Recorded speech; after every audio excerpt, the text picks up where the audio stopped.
This may sound good at the outset, right? To take a look. Appeals court rules federal ban on illegal aliens having guns is okay. It's like, yeah, okay.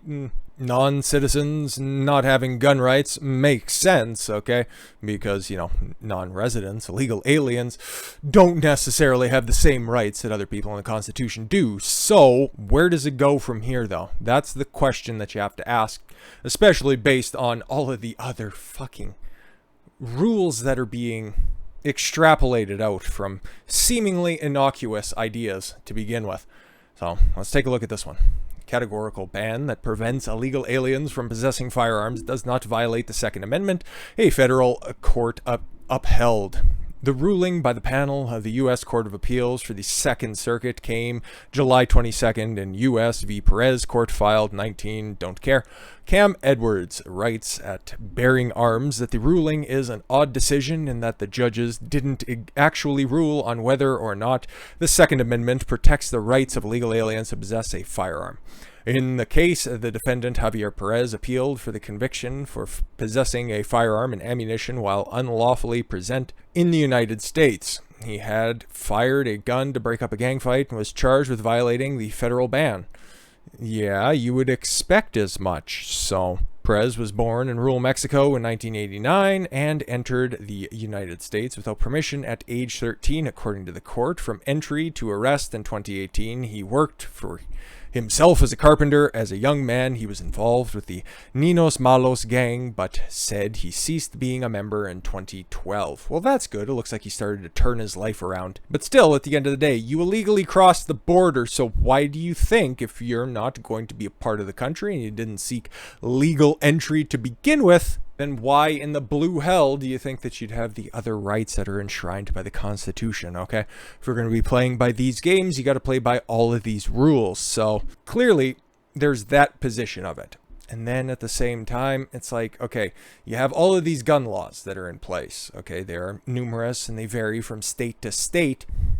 And New York, where this is taking place, has some of the strongest gun laws on the books. You start to extrapolate this out a little bit more, okay? This could also be just a tinfoil hat conspiracy theory, but I think it's worth pointing out as well, because this is how legislation gets backed up through the courts. You take a look at this type of stuff, and it's not out of the realm of possibility where, okay, somebody, let's just say, doesn't want to get the jab or something akin to that, okay? This could be years in the future. It could be a different jab. So the specifics of this are not that important. If they start fucking around with citizenship, legal documents like that, all of a sudden they have an inroad in order to start fucking around with your rights. And that's what I'm concerned about. So apparently the justice system was established in order to enshrine the Constitution, but we're seeing more and more at every single level. This is the appeals court. SCOTUS is no different. The local, criminal, and civil level are all equally corrupt. Why does that seem like such a far out idea? Like I said, could be just a tinfoil hat conspiracy theory at the time. And then it's like ideas like that seem to gain a little bit of credibility when you have the president of the United States talking about stuff like, we don't control the courts. Nobody controls the courts. They're supposedly, I guess this is kind of a naive take, they're supposed to be controlled by the Constitution and Lady Liberty herself, or it could be themselves at this point. This is the Biden administration. So, another kind of branching opinion here, we don't control the courts. White House defends new eviction moratorium. What is he trying to do here? Well, let's take a look. The White House defended the new eviction moratorium on August 4th, which officials said was illegal earlier this week. President Joe Biden would not have supported moving forward with any action where he didn't feel there was legal standing and legal support. White House Press Secretary Jen Psaki told reporters in Washington. Biden administration officials said in recent days that a Supreme Court ruling in the moratorium meant that the administration couldn't extend it before it expired on July 31st or issue a more targeted version. On the particular issue, the president has not only kicked the tires, he has double, triple, quadruple checked. He has asked the Center for Disease Control and Prevention to look at whether you could even do targeted eviction moratoriums that just went to the counties and have higher rates, and they as well have been unable to find the legal authority for even new targeted eviction moratoriums, Gene Sparling, a senior advisor to Biden, told reporters yesterday. A couple days ago, actually. And Jen Psaki at another one of her very enlightening press conferences. We don't control the courts. We don't know what they will do. We are all aware of the Supreme Court decisions at the end of June and what was outlined in their decision at the end of June. There was also going to be a temporary solution, regardless of the long-term solution, will require legislative action, she said. You know what else still just rings in the back of my head? We need to pack the courts because they aren't doing what we want them to. Because there's only so many executive orders they can get away with before people start asking questions, like with this eviction moratorium. All of this horseshit could have been avoided. It really could have been avoided. It's not like the moratorium was coming to an end, something I don't agree with at all to begin with, but Democrats really could have stopped this at the beginning by drafting some legislation, putting it through the House through the normal processes. You guys own both chambers, at least right now, totally legitimately, by the way. But instead of doing that, you just asked for a unanimous vote, and then in the highly likelihood that you would end up getting one nay vote, you could just blame it all on the Republicans. It was a political gamesmanship maneuver. That makes a lot of sense. And now resident dumbass AOC and the squad credit Cori Bush as they celebrate eviction ban extension.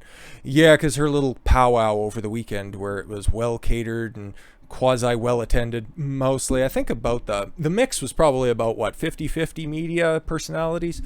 Yeah, it kind of makes sense. Yeah, that little stunt apparently paid off in her eyes. It had nothing to do with the White House actually dropping orders or anything. But yeah, no, it was all about Cori Bush and activism wins.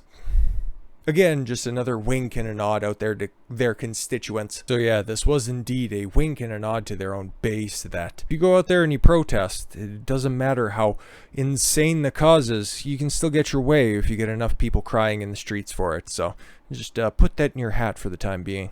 Representative Ocasio-Cortez and members of the squad erupted in celebration when the Center for Disease Control and Prevention announced a 60-day extension on the eviction moratorium that had just expired over the weekend, crediting fellow progressive member Cori Bush at the protest for the move.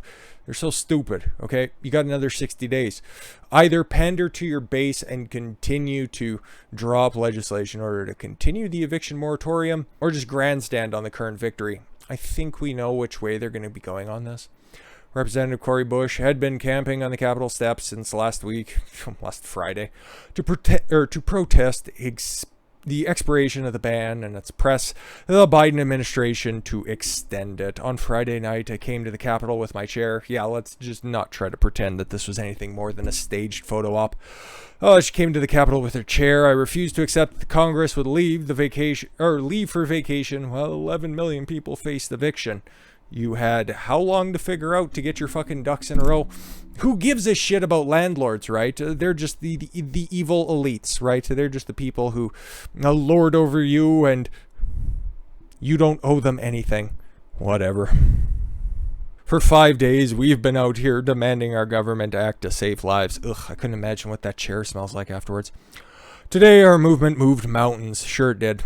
Would you get up and take a walk? Cori Bush, a member of the squad, said in the posting. Ocasio-Cortez, a self-proclaimed Democratic socialist and fellow squad colleague, tweeted that Bush showed servant leadership in action. I don't care. I really don't care what you think. And those crazy guys tell you that AOC, Bush, Presley, all of those goofs, they don't really know what's going on. They don't really care what's going on. It's all about getting the spotlight for them. Are they going to do anything to extend this moratorium or do something to help literally anybody except for their own profile? It hasn't been shown so far, so why would they break tradition? With that said, thank you all very much for the gift of your time. I've been Don Consuelo. I want you to follow your gut and get after it. Take care, everyone.